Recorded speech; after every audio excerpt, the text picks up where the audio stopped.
Check, check. Am I good now? Hello, hello. All right, hold on 1 second. Matter of fact, I forgot a very important detail. Hold on.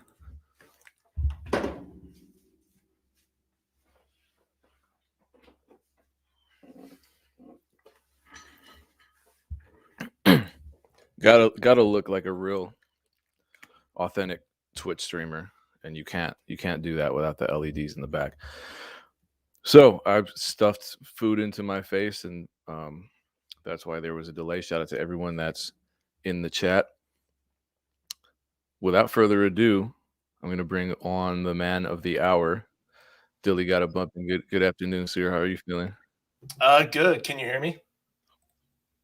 Yeah. You're not the one that's a bumbling audio fool right now. That's all me. I claim that title. That's funny. Actually, I am. I could not figure out how to get my AirPods on my Mac. They wouldn't connect, so I was fumbling as well. But, oh, that is going to be a slight problem because I think my voice is going to echo on your end. Oh, I can throw on my terrible headphones real quick. And then, aren't these nice? Well, if the headphones are terrible, you don't get the full ASMR effect of my voice. There we go. I think that works. Okay. It's just a shame because I have this beautiful monotone, deep voice that just lulls all of my interviewees to sleep. So let's jump right into it. No elephants in the room will go unannounced and unaccounted for. So here we go. If we're rounding up, you've made $1 million off BeatStars, right? If we're rounding up to the nearest million, basically. I think it's probably safe to say that it's so close. It's not quite, but off beats in general, and with 80-90% of that being BeatStars. There we go. So to be clear, that's net, not gross, because a lot of people, they see those screenshots and like, well, that's gross. Yeah. Okay, cool. Because there are other producers out there touting similar numbers, and I love celebrating that, and they've been met with some degree of skepticism here and there. Have you faced any skepticism after posting that video where you're showing, how you made about $900,000? Yeah, I think it's like I think the number is like 839K or something. I don't know, but I don't think it's quite 900. But you technical son of a gun. No, I don't want to come across as like flexing, like exaggerating. Like that's why I say that, not because the number's out there. Like it's just a flat number. Like I put it down to the penny in the whatever my gross was. So right.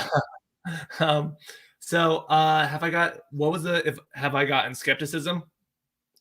Yeah, because a lot of other people did that. Danny EB Tracks and another person with the same name, Dylan Graham, posted his $250,000 earnings in a single year off of BeatStars. And so, I think a lot of producers still can't in their brains wrap their heads around those kinds of numbers, just given that it seems like something so incredible and so incredibly large for, I don't know, to tell. This is my feeling. Thinking of selling, leasing beats online, like what we do is really fun.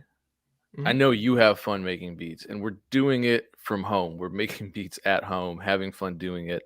And so to see somebody making upwards of $1 million off of doing that,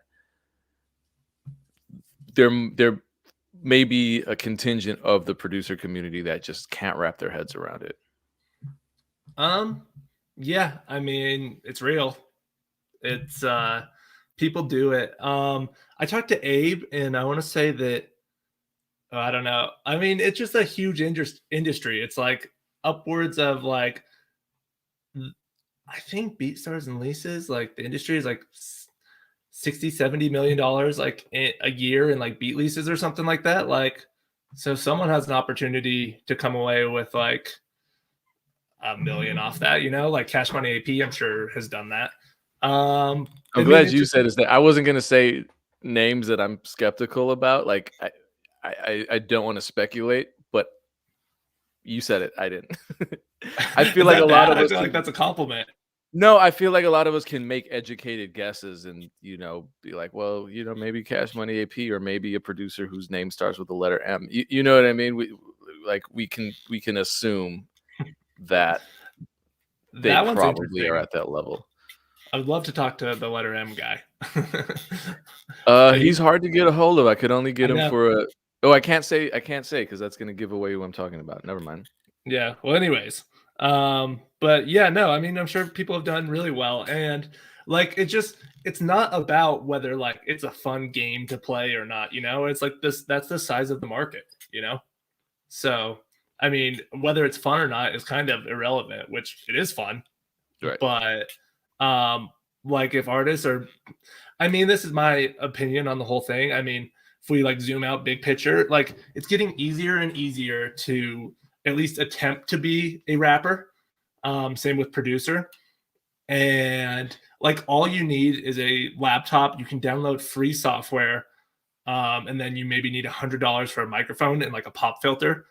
Uh, and then $30 for a beat lease. Like anyone can try to do that. Like so, and everyone that goes on like TikTok, all they see is like rappers and stuff like that. So I mean, I'm sure there's more, but like they see plenty of Yeah. people like blowing up, like, and so a lot of people are like, a lot more people are trying it because the barrier to entry is so low. So like more and more people are going to try it, and more people are going to become producers, especially as like everything in the world gets more and more automated and easier. Because it's a lot easier to be alive today than it was in like 1950. So I think more people are going to get into entertainment and art and that kind of stuff. And so, like, yeah, the market's going to grow. Yeah, and even outside of the hip hop and rap genre, I mean, there are R&B ballads, acoustic type beats. Mhm. It's really this expansive market. Yeah, I saw some like what was it, like Luke Combs type beats, like which is Mm. like a country artist, like on the top charts of BeatStars. It was like they were doing like I don't even know, like crazy like country artists that my parents listened to, like were on the top charts of BeatStars, and I was like, wow, that's new.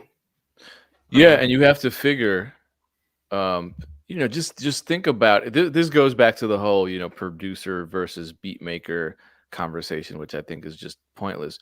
Mhm, But you have to think about all of the expenses that singer songwriters have to deal with.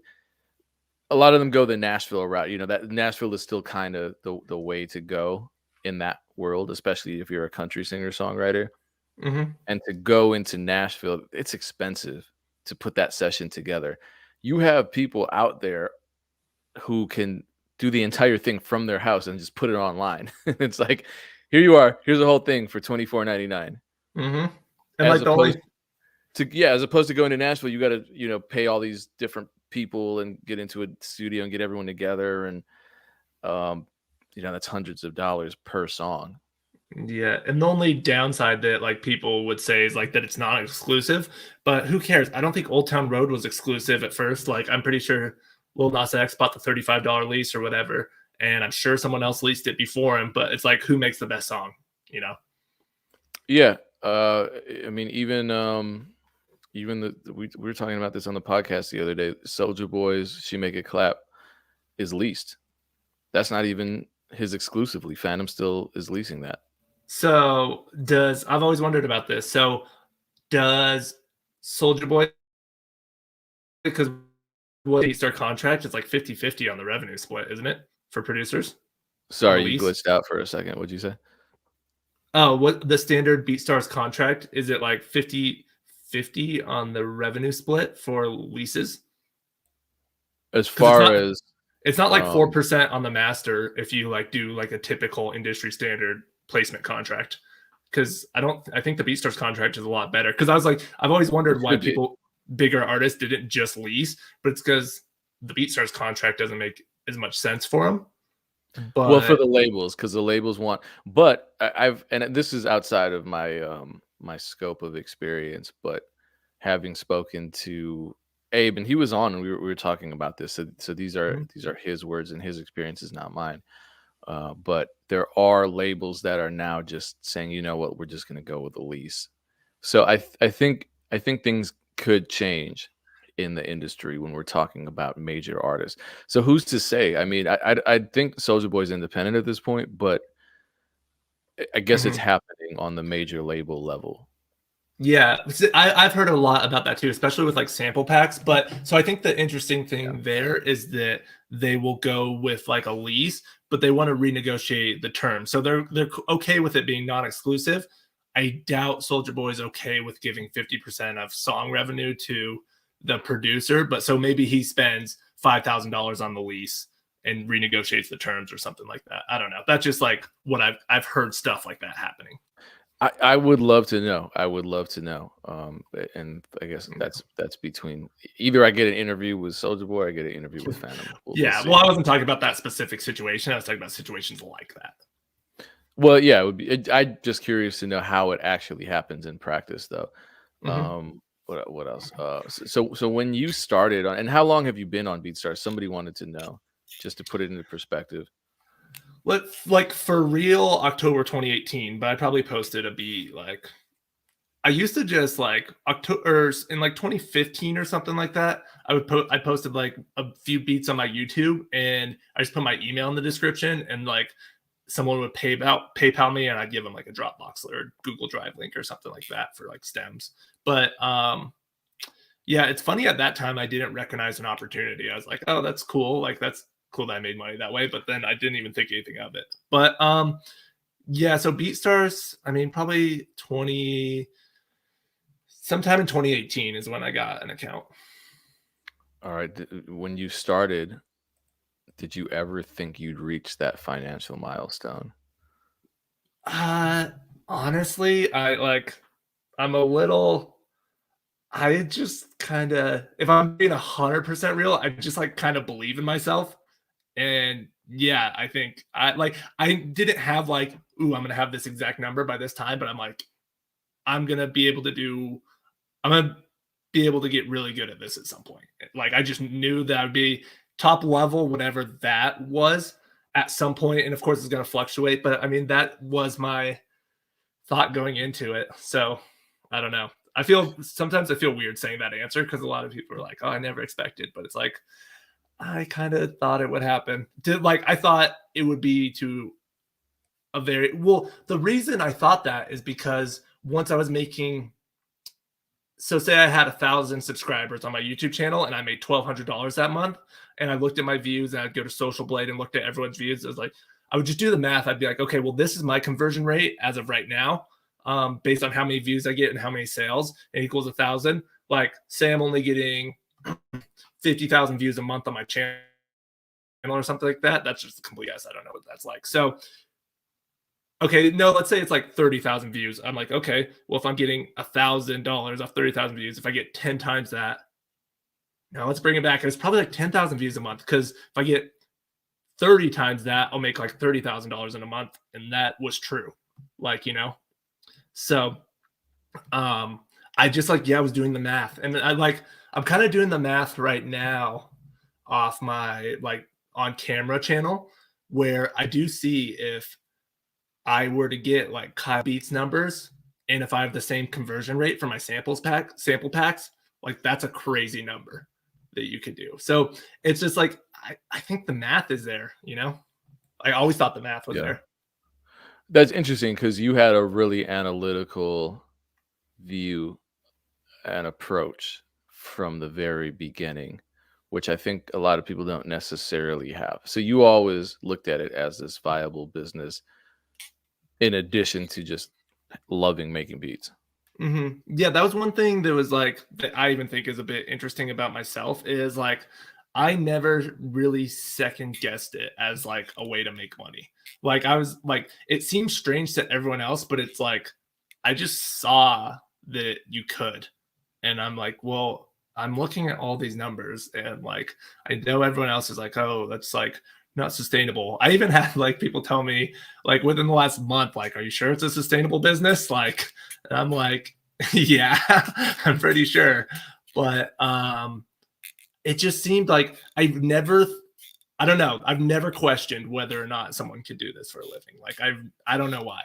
I just, even like at $80 a month, I'm like, yeah, obviously you can do this for a living. And I don't know where that comes from. That's like a tough thing to like give advice on, you know? Well, isn't it sad that this is a rare stance?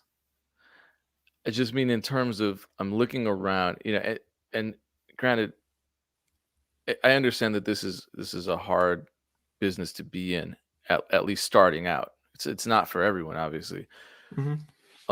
But isn't it unfortunate that there's a large percentage of producers that are second guessing themselves and Mhm. their purpose, because it's with you, I feel like you knew from the get go that you could do this, and so all you had to do was move towards that goal. You didn't stop, you didn't waver, you didn't zigzag around. And I think a lot of people are zigzagging around because it's like they second guess themselves. Okay, I'm going to get a job. They get the Mhm. job, they're miserable, they quit, then they zigzag some more. Okay, I still can't do it. I'm going to go start a family. Then they zigzag around that. And okay, I'm panicking because of the finances, zigzag around that. Maybe I'm not making the right kinds of beats. So then they switch their style up. That's Mhm. another setback. You didn't experience that. Yeah. Yeah, a couple things I want to say. Like one thing I think, just like from like looking at other people, like from an observational like standpoint, is that it's much more, it's not skill level or potential or like ability to learn that's holding it back. It's just like emotions throwing them off. Like everything you just listed is like they do those and they get nervous, and like then they don't stick to like the script, you know? And so, and I wanted to be clear, like everything I said about like the confidence and stuff and like belief that it could, that was like deep down. There was for sure like times where I'm like, okay, like I'm making like $1,700 like 3 months in a row. Like, am I going to be doing this when I'm 45? Like, am I going to be making $1,700 like when I'm 45? And I was like, no.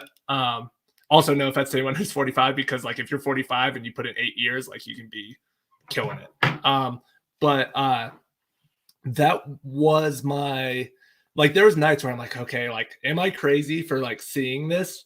But I still believed it. But it's like I don't know, you know? It was like there were moments of fear, but deep down I was always like I wasn't gonna do anything else, and I was gonna stick to the plan. So there were those moments of like doubt for sure. There still is. Like it's like with my growing my other YouTube channel, it's like, okay, is it really gonna pop off, or is it like, but yeah, I mean, there's always that for sure. But like it like comes and I know that it's not real. I know those thoughts aren't real. So I know that just like something to be like my ability to like succeed is going to depend on how well I either like dismiss those thoughts or like overcome them, you know, and like stick to the plan. Okay, so this is starting to sound like one of those videos posted on the daily motivation law of attraction videos, and that's not a bad thing. So it is just to make this clear, is mastering your thoughts, is mastering your emotions, is controlling your mind a part of your formula for success?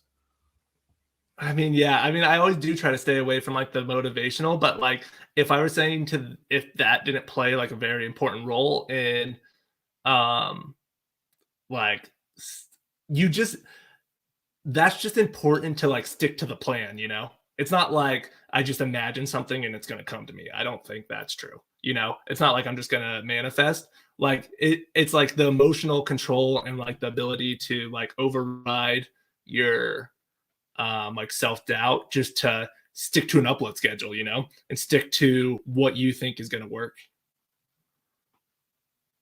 I don't know. But yeah, it's a very important part of like the day to day. And it's also like important for like output and productivity because like I actually noticed, and I've had a change in the last like week or so, is I actually like realized how much time I was like going back and forth of like being like insecure about a beat, you know, and like is this beat good, like is it not, like maybe I should try some other ideas. but like I kind of have been working on overcoming that, and this is more of an experiment right now to see like what happens if I do just go full steam ahead.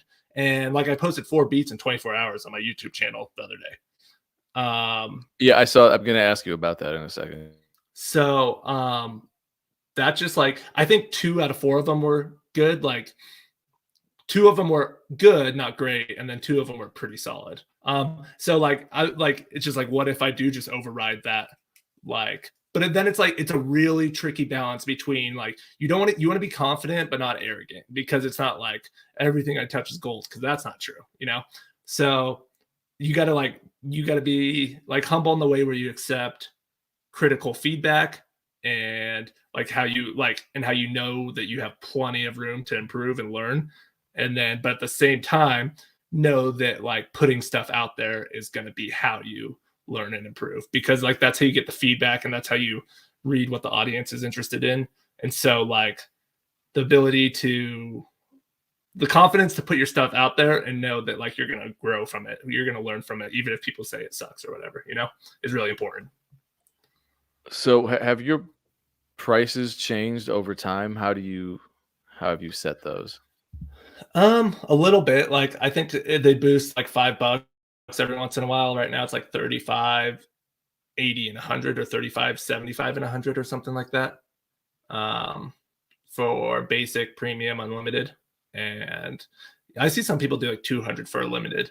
Um I don't know. I actually don't know what the best pricing model is. Like uh what's the most I feel like that the pricing model is like a way to capture the value that you've already created. And so like a more efficient way, like how do you I guess it's more like how do you capture more dollars for the product that you already created would be what the pricing model is. Like maybe there's an optimal number somewhere, and I'm actually not sure what it is. Yeah, so you're just kind of experimenting and seeing what happens. Hmm. But yeah, I haven't changed them much, just like minor increments. Got it. So I Or- noticed something new about your Instagram bio. Uh, tell me if this is new. I think you added this recently. You added the following words: "I don't sell exclusives or do mixing." Is that new? No, probably like a year or two ago. I just felt bad. So many people asking for exclusives, and like I didn't have time to get back to all of them. So I thought that was a better way of just kind of announcing it. And yeah, and the reason, if we want to go into that real quick, is just because if you get 1 million views on a video, if you sell, you could have sold the exclusive one time for like $1,000 or something like that, but you could have sold what would be like 300, and you could sell like 1,200 leases for like $30, and you would make like 36,000. So it's like that's just why. And like you don't know which ones are going to pop, so if you don't sell exclusive for any of those, then you're that's just a better way to go, in my opinion. You could maybe sell, but I actually do like what you're doing with your exclusive beat store. I think that's a pretty cool like idea, especially if you can have a high Yeah. level of output. Right, which I think we both do. So it's yeah, and that's something new that I'm trying. I only have 20 some odd beats in there at any given time, but I would get, so like you, that's why I thought it was interesting that you put that in your bio, because I would get a lot of exclusive inquiries or people, I have some beats that went viral, not as many as you, of course, but I have one that's a couple million views, and it's sold a lot. People are constantly offering, 400, 500, $600 for it, and it's just like, look, I'll give you a discount on the license or something, because I just can't sell this one exclusively. It wouldn't make sense. It wouldn't make sense to me, and it wouldn't make sense to you either. Hmm. So I'm just not doing it. But because there was a demand, I'm like, let me just try something out and create a separate part, a separate store just for people who only want exclusives. And then, like, to speak to what you're saying about just not overthinking it, I feel like I used to overthink it because I'm like, well, I could be making this much, and you never know. You never know which beat's going to be the one. And like the beats that go viral for me are almost never the ones that I thought were gonna go viral. So it's like I'm gonna stop. I'm gonna turn that part of my brain off and just put them all in the exclusive store, and we'll see what happens. Mhm. And it's just it's offering, hopefully providing value to people who want it. So a lot of people were wondering about your employment situation when you jumped into beat selling. And I remember we spoke about this in the last conversation, and you went full time kind of right away before you were selling beats. Why did you just jump headfirst in like that without having any kind of safety net? Well, that was the exact reason. That's a little wild. I don't know if that would be, I don't think that's a good idea for me to give that advice to people. Um, but yeah, I mean, I just, I knew what I was doing wasn't working. I knew my expenses were very low.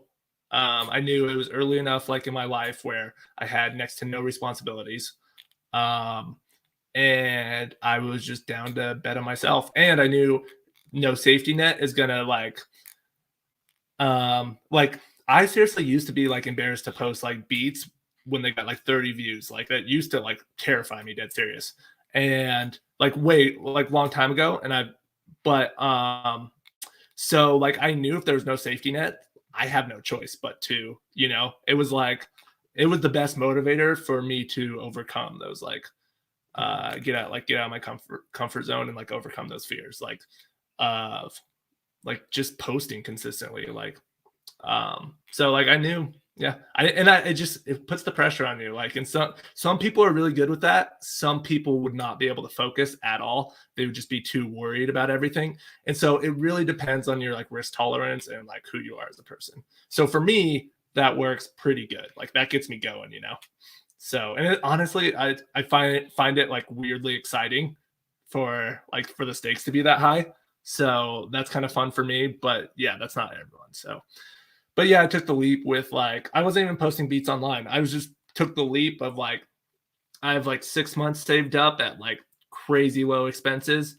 I can't spend anything on anything, or I can't spend any money on anything other than food and rent, and I better figure something out. Was your family supportive at that moment? They didn't know, so I wasn't Wait, gonna what tell did you them. tell them you were doing? Oh no, it's cool, mom. I'm just selling drugs. No, I was telling that because I had a programming job, and I think my mom knows this by now. Hopefully, I don't know if she'll watch this, but I had a programming job, and I was like, "Oh yeah, I'm just like working remote for right now," and like that was kind of true. I was working remote, just like making beats. Never clarified it. Never talked too much when people ask me about my job. I'm like, "Oh yeah, it's going good."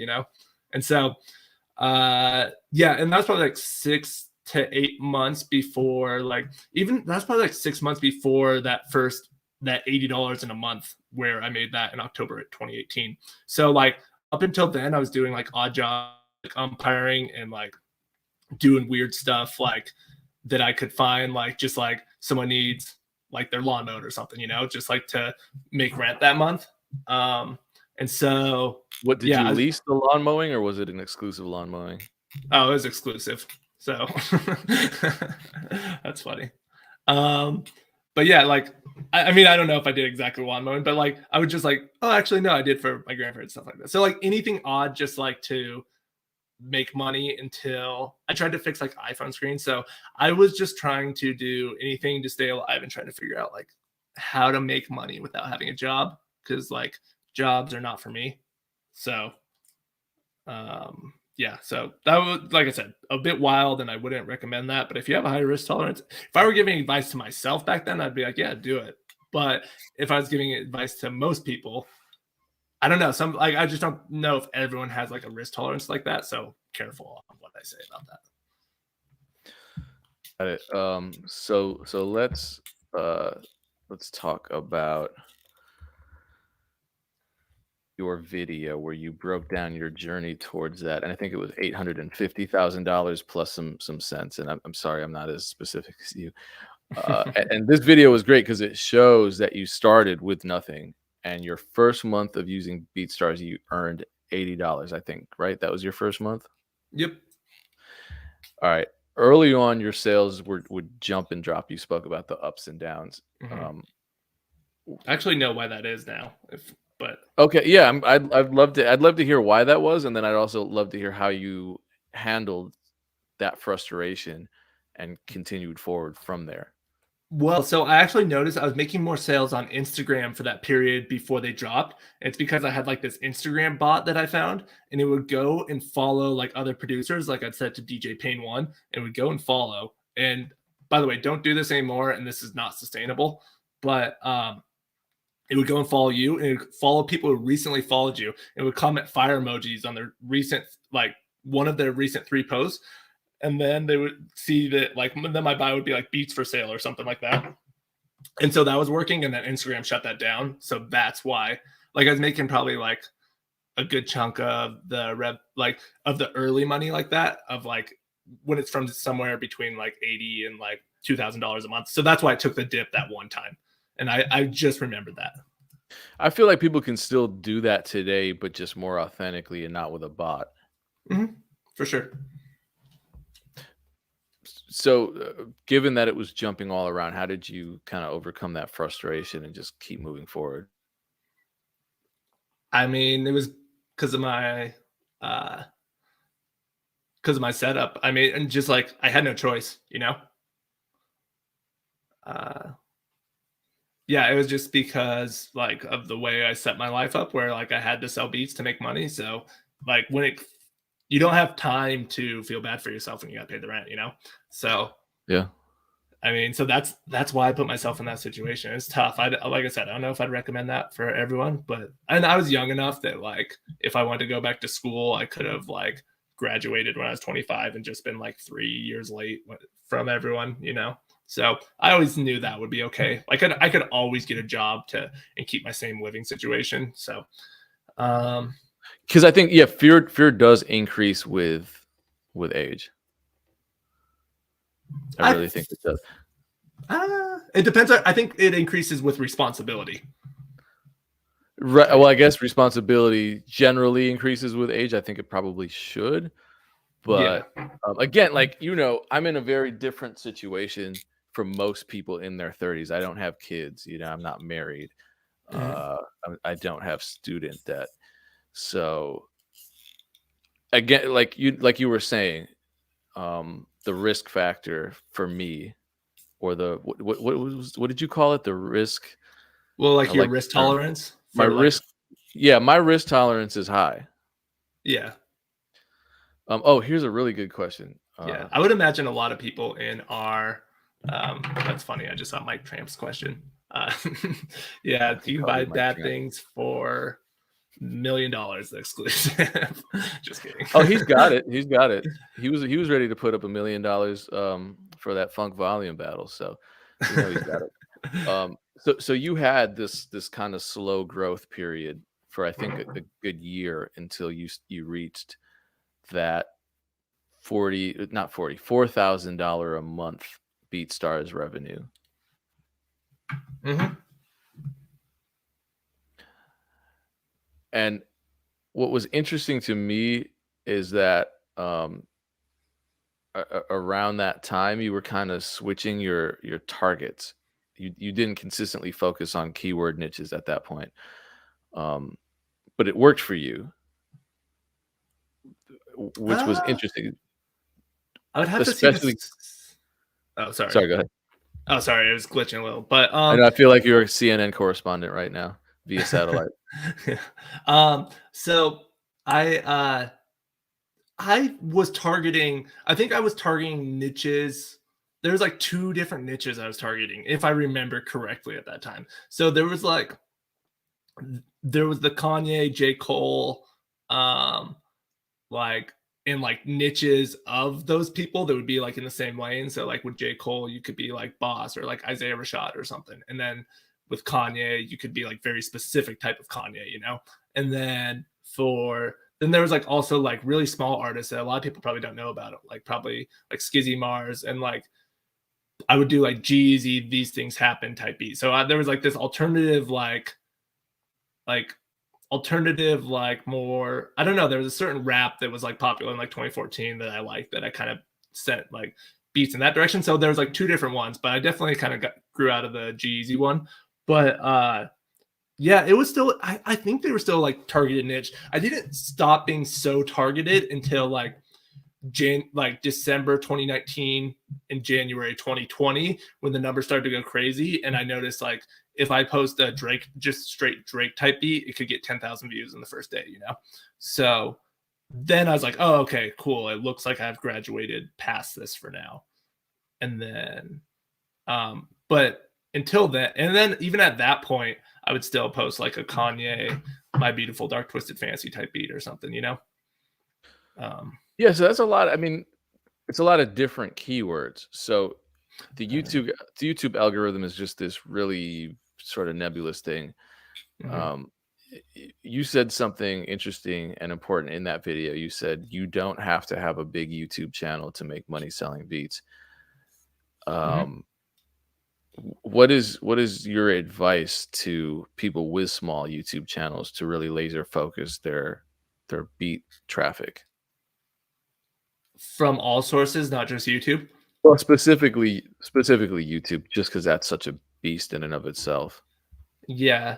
I don't know. Like, I guess I don't know if I have great advice. I was watching Mr. Beast video, which like him talking about the YouTube algorithm. Like, do you know who Mr. Beast is? The like biggest. Yeah, isn't he like a fitness guy or something? No, he's just like the flat out biggest guy on YouTube, and he's Oh, like never mind. I don't know.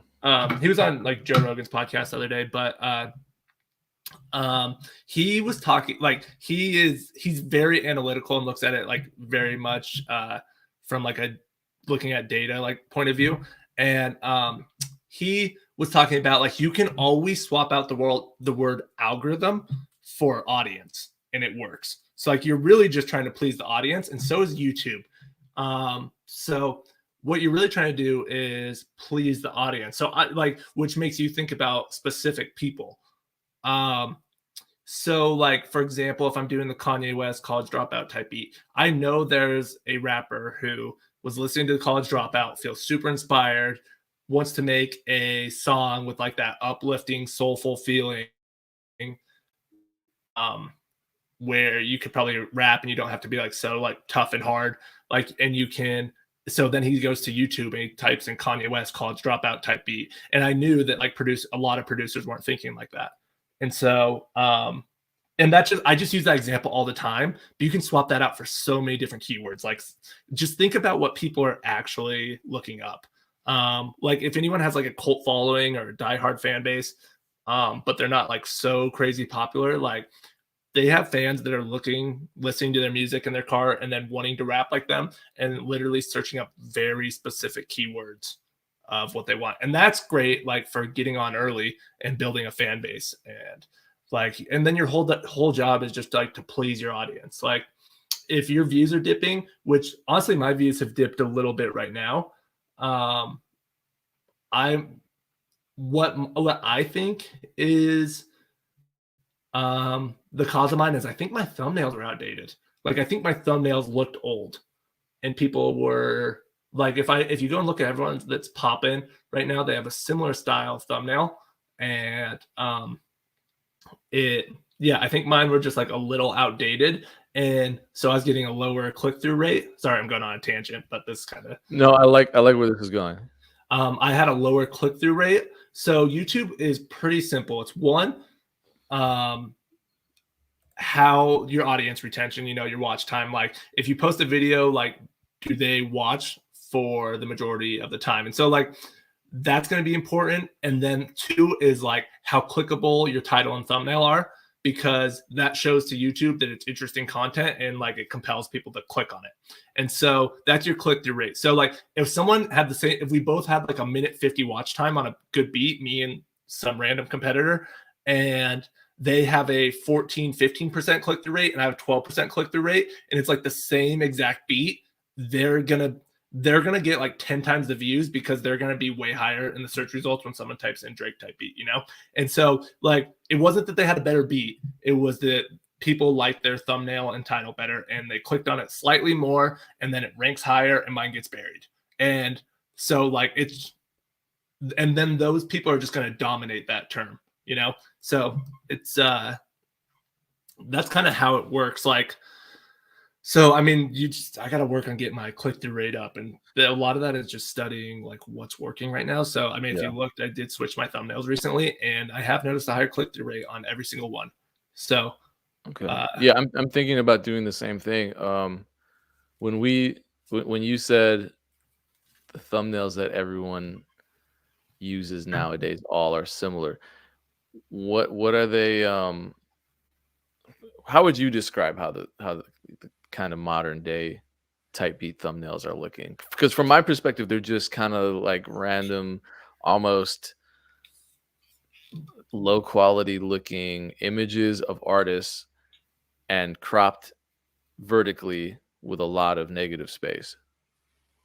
That's it. Okay. And so like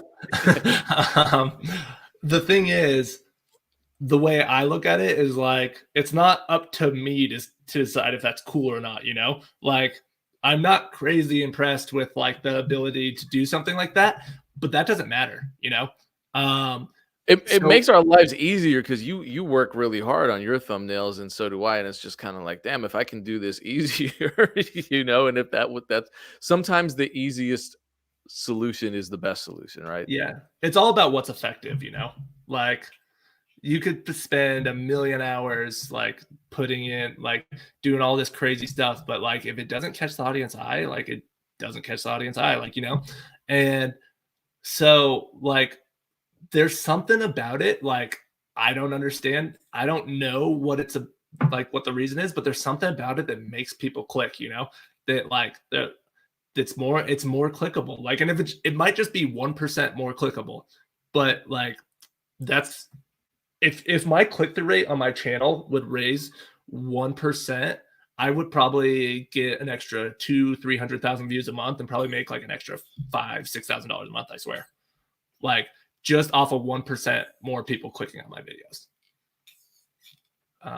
That's amazing. I like that. It's just the math kind of works out to be that way, I'm pretty sure. Like I've done the calculations.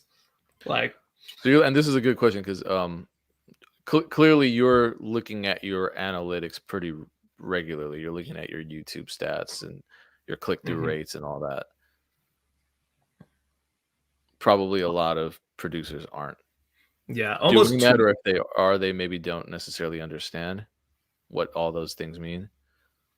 Well, I mean, that's part of your job is to study this stuff, you know? Like it's if your goal is to become a producer for a living, YouTube, then understanding and studying YouTube is just as important, if just as important as being able to make good beats. I mean, they go hand in hand. It's like just because you make good beats, like what's the saying? It's like necessary but not sufficient, you know? Like you just really have to. People just like say the marketing side, which like sometimes like can be broad, I feel like, and not terribly specific, but that means like understanding how to get views on YouTube, and that means breaking down what YouTube is looking for. That means like understanding click-through rate. That means understanding title and thumbnail. It means understanding an upload schedule, consistency. It means understanding what time of the day to post, even though I suck at that. But it's like understanding what videos are popping right now, what artists are popping right now. It's like that it all goes into it just as much as like having a like understanding how to like EQ a sample or something like that, you know? So when your views dropped, you said you did notice that your views dropped. Did your sales drop as well, or were you able to maintain a pretty consistent income? Well, I mean, yeah, I mean it's consistent. It's not yeah, I mean for sure they drop. Like is everything fine? Yeah, but I don't know. I want to do really well, you know? So yeah, so that drops, and then but then like I actually like when that drops, it's just a signal like to my brain. It's like, okay, time to learn something new. The market's changing. It's not the same as it was in January 2020.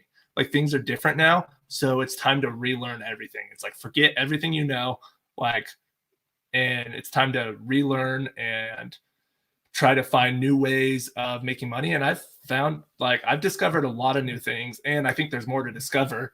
Um, and so like I'm excited. I think like I'm gonna come back, and not that things are like terribly bad right now. Like things are pretty good. Like I can't complain at all. But like I think I'm gonna come back with those same numbers that I was like showing at the end of the video, and but like it's gonna be so much less fragile than it was at that time. Like my brand and all that kind of stuff. I mean, that's at least my goal, you know. Yeah, people are asking what's your goal in terms of CTR? Okay, so I've seen some of my friends that have like the most pop-in like Drake type channels right now. And I've seen them anywhere from like they'll pull like 16, 17% click-through rates. I've seen a friend with like an 18% click-through rate on Mm. a certain type of video. And I was like mind blown by that. I didn't even know people could do that. And I'm pulling like 10, like sometimes on a bad one, it'll be like 9%. And then on a good one, 13% or something. Mm. Like 14% is what's like really good. I still have yet to see like a 16%, which would be like if I get 16% click through rate on a video, like in the watch time is 140, 150 plus, then like I know that's like 100,000 view video, maybe a million. It seems like such a small number when you say it, but it's really a significant difference. Mm-hmm. It's kind of like with email marketing, open rates and click rates, where Yeah. you think you're failing because you're getting a 20% open rate, and Mm-hmm. that means you're missing out on 80% of the people on your list, but the industry standard is probably closer to 15%. So yeah, it's crazy. Mm-hmm. Which I suck at email marketing, so I can't comment too much on that. That's like a weakness of mine where if I Mm, figure that out, then that'll be another way. I know people do really well on that though. I've heard yeah. like exact numbers from people, and it's like, oh damn, I didn't know that was possible. And so that's something to be mastered as well, I feel like. Yeah, and it's a lot like the YouTube game because there are the same sort of needs to optimize your emails as they are your YouTube channels. So like keywords in YouTube, subject lines in emails, Mm-hmm. click through rate in YouTube videos, avoiding the spam blocker Mm-hmm. on Interesting. uh an email. So yeah, there's a lot that goes into it. Um Yeah, let's talk about this. You uploaded a couple, what four? When I looked at your channel, you had uploaded 2 beats yesterday, but I guess you uploaded 2 more after that? Well, that was within a 24-hour period. I took a picture on my phone and I saw that like one was an hour ago, one was like 4 hours ago, one was like 18, and one was like 23 or something. Um, Why did you is this is part of your new strategy of just not giving a fuck and just going for it, right? no, that's the thing is I still care. Like I want every beat to be really good. I don't mean Um, not care. I mean like turning off the kind of neurotic part of your brain that second guesses everything and just what you were describing earlier, yeah, just being but being it's being like more willing to just get stuff out. exactly. But like at the same time, like I do want to like second guess the beats though to us like for like maybe only for like 15 minutes though, instead of second guessing it for 2 hours or 3 hours and like procrastinating because I'm not sure if the beat's good or not. That's what I'm trying to get rid of. Like you still want to have that, like you still want to question yourself. Like that's very important in my opinion. So it's not like, oh, everything that like I can spend 30 seconds on this beat and post it. Like I definitely like I make it and I'm like, are you sure it's good? But like I make sure that there's a very quick like turnaround of like I question it and I give it an honest look and then move quickly and make decisions really quick is what I'm trying to do. Got it. Oh man, we But have we have 11 minutes left. Let me get to some other questions. I want to switch gears a little now. Let's talk about that. It looks like two friends hanging out on a porch, and it's you and Russ. How did that relationship start? How did you get to working with Russ? yeah, I feel like I can only say a little bit about that because I had to sign like an NDA. But Oh shit. That was through, I think I could say it was through like the Odd Status group who Chase Banks is in charge of, and he is connected through that, and yeah, so I gotta give him credit for all of that. So yeah, I don't know like how much I'm allowed to talk about it, especially Yeah, this for is a the few more real months. Illuminati. Did you have to drink goat's blood with bros? No. Well, you can't answer either way. You signed that NDA. Yeah, Okay. exactly. Well, let's talk, placements and your strategy because you're doing a lot right now. You started the second YouTube channel. You're clearly focused on that a lot because you're creating a lot of content for it regularly and it's growing. But you're Mhm. also stepping up your kind of core business, which is beat leasing. In addition to that, you're getting placements. Um, you've been making a lot of samples lately. What made you start doing that? Um, I felt like samples are like that would be the best way for me to get placements in the future, is what I thought. And the reason behind that is like it has the highest barrier to entry. Um, like you have to really be dedicated to music and learning all the theory and learning all, like how to compose and all that kind of stuff. And I know most people aren't willing to put in that work, which makes like if you are and you get to a certain level, kind of makes things a lot more wide open. And so I thought that would be the hardest thing to do, and so that's why I wanted to do it. Um, and I just like I was seeing a lot of people, like Dylan Graham is going crazy right now, Yeah. and so I'm seeing like a lot of people like that, and his stuff is really really good. Um, and like I wanted to I mean, it's cool because you can collab with people. It's like the best collaboration tool as well. Cause it's like you want when you reach out to someone, you can't say hey, like, hey bro, let's work, Like that's never like everyone's like, even if they like you, they're gonna be like, sure, man. Like, but it's like, okay, well, you both do drums, like now what? Um, and then so it's like the most effective way to reach out and like really like network with people.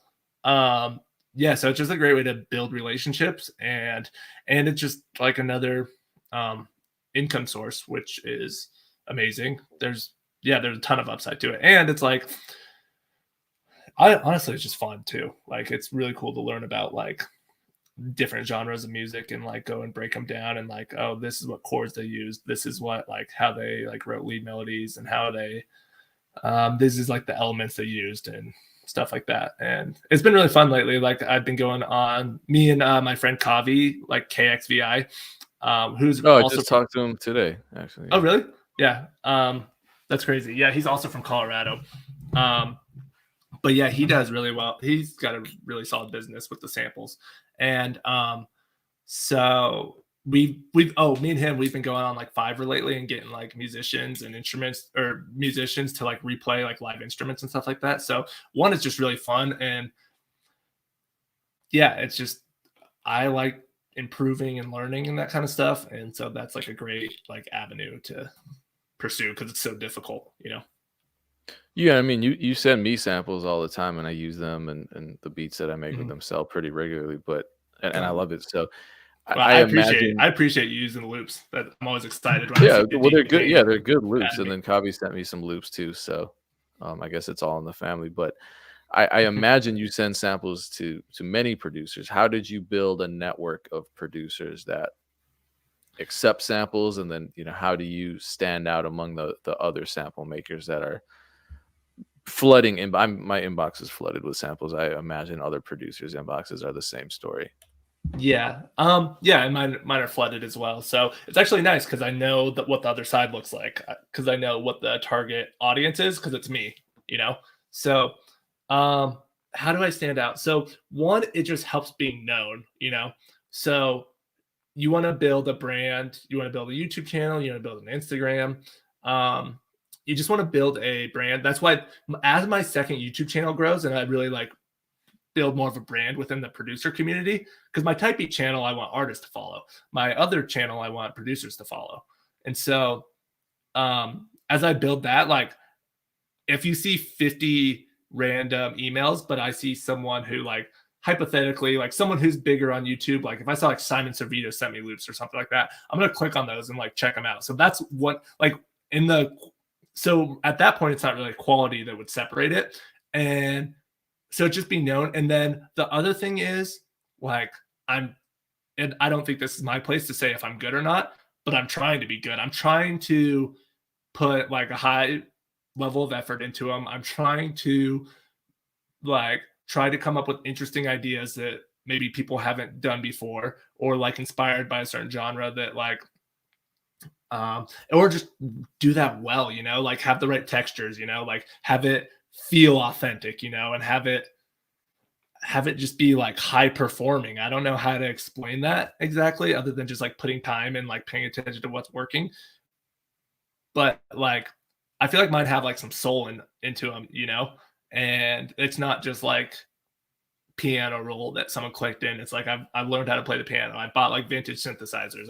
So like however I don't use those because they're kind of inefficient. But like it's the ideas, like really putting time and effort into, I don't know, like just trying to be good and constantly learning from like that's how you try to separate yourself. Is just, I know that's not the best answer, is to like try to be good, but like, you know. I mean, it's true. When we first started talking at the beginning of this interview, we were talking about the numbers and the 800,000 number, and a lot of people were joking about, you know, the federal government and this and that. Oh, I fail. Well, yeah, and I think it's an important conversation to have, and we had this conversation a couple episodes ago with Memory and Cloud9, and we were talking about the financial pitfalls and the financial literacy element Mhm. in all of this, because it's there. We just don't talk about it. Did you end up getting an accountant at some point to handle your taxes and financial accounting? Yeah, the first year I got more of like a tax preparer, and I thought I was getting like a CPA, but and so it worked. Now I have a CPA. I'm gonna set my stuff up as like an S corp, I believe. So which I think makes the most sense from what I understand. But yeah, I definitely try to outsource those tax stuff as much as I possibly can. I hate taxes so much, but not just paying them, just like organizing it, and just like you don't know if you're doing it right. Like, so yeah, I have a CPA, and I need to get better about paying like quarterlies on time and that kind of stuff. But you just get a fine for that, and it's nothing crazy. So like, but like No, by it's tax a day, small percentage. Yeah, it's like a couple, and I think they're forgiving about it. I was on the phone with the IRS because I sent my quarterlies, and then I checked to see if they had cashed the check, and they hadn't. So I'm panicking. I'm calling up Uncle Sam like, "Hey, bro, why aren't you yeah. cashing this damn check? I'm not trying to get hit. Even if it's $30, I don't want to get hit with it at the end of the year." Yeah. And like financial literacy is so important, like, because you need that. Like I said, the money is time in the bank to work on your skills and improve and learn about marketing, learn about YouTube, learn about BeatStars, learn about all that kind of stuff, learn about how to sell stuff, like how to market, like how to make your like how to like make a product that like makes people compelled to give you money, which is a very hard thing to do. Like, so like that just buys you time. If you're like spending your money on like dumb stuff, which I've bought some maybe not the best financial choices, but I only did it when I was in a position where I could totally afford it. What's the dumbest thing you've bought? I'm curious. The big ones is like my Tesla, my Rolex, and my boat were the things that I were mean, a like Tesla's practical, a Rolex, not so it, much, but at least it well, has high resale value. exactly. And I bought it certified pre-owned. I did all my research, and I actually think it's appreciated. So I actually don't think that's a bad move. It was just like maybe it doesn't appreciate as much as my investment accounts would have. So none of that stuff's like really bad. The boat, yeah, but I love boating. So like Yeah, Scott Storch went bankrupt buying all those damn yachts. yeah, but okay, the thing is It's not like a yacht, is it? No, definitely not. It's like Okay. I only buy those things when after taxes. Okay, I don't even know if I should have said all that, but I only buy these things if it's like after taxes, I can buy it 3 times, you know? Like that's Yeah. like my rule. You should have So bought 3. Why didn't you buy 3 boats? Just have a whole fleet. I don't need that. I just like to wakeboard. That's like my favorite thing. So You know what though? Okay, 2 things. You can make beats with a Tesla, and number 2, gas prices are so high. Plus, oh, did you get a tax break for buying an electric vehicle? yeah, there was a tax break in there. So Yeah, there was so like a even your dumb purchases are actually pretty economically and fiscally responsible, yeah. if I even not on the environmentally responsible. Yeah, even on the boat, which is by far the worst one, like, I know like, I did a ton of research and I got a really good deal, and like, I could probably sell it in, like, 3 years if I wanted. I'll probably keep it because I love it, but I could sell it in, like, 3 years and maybe lose, like, 5 to 10 grand on it, which is, like, totally worth it for the fun I've gotten out of it. So, like, Do you even have, that like, crazy boat parties, or are you more like, a solitary boater? I'll have some friends out there. I don't know if it's like wild boat parties, but I love water sports. That's like my favorite thing. I love like to wakeboard, like Okay. do the wake surfing and stuff like that. That's what's And you pull the boat with your Tesla? fun. No, I have friends that have trucks that Okay. I just call. Like it's not hard. Yeah, when someone Okay. like Well, yeah, because 'cause they're getting to hang out on one of these, Dilly yacht parties, of course. that's hilarious. But yeah, no, that is true. They are always excited to help out because Dilly got it boating. That's funny. So so, oh, man, we're over time, and that's a sad thing. How can people follow you and stay in tune with everything you have going on? And I know you have your sample link in your Instagram bio now. hmm oh, I need to switch that too. I just did that when I made that post. But yeah, you can follow me. Dilly Got It Bumpin's my type beat channel. It's just Dilly for my like tutorial channel and like or like my on camera stuff. And then Dilly Got It Bumpin on Instagram. And yeah, that'll be. I'll put all my links in my Instagram again, so everyone will be able to find me through that. Cool. Well, hey, once again, thank you so much. I know this is part 2. People are already asking for a part 2. This is part 2, guys. This is. I can do a So part what three. you're okay. Hey, say no more. We'll I'll talk to you about that. It's gonna be different. It's gonna be a Okay. little different, but it'll be fun.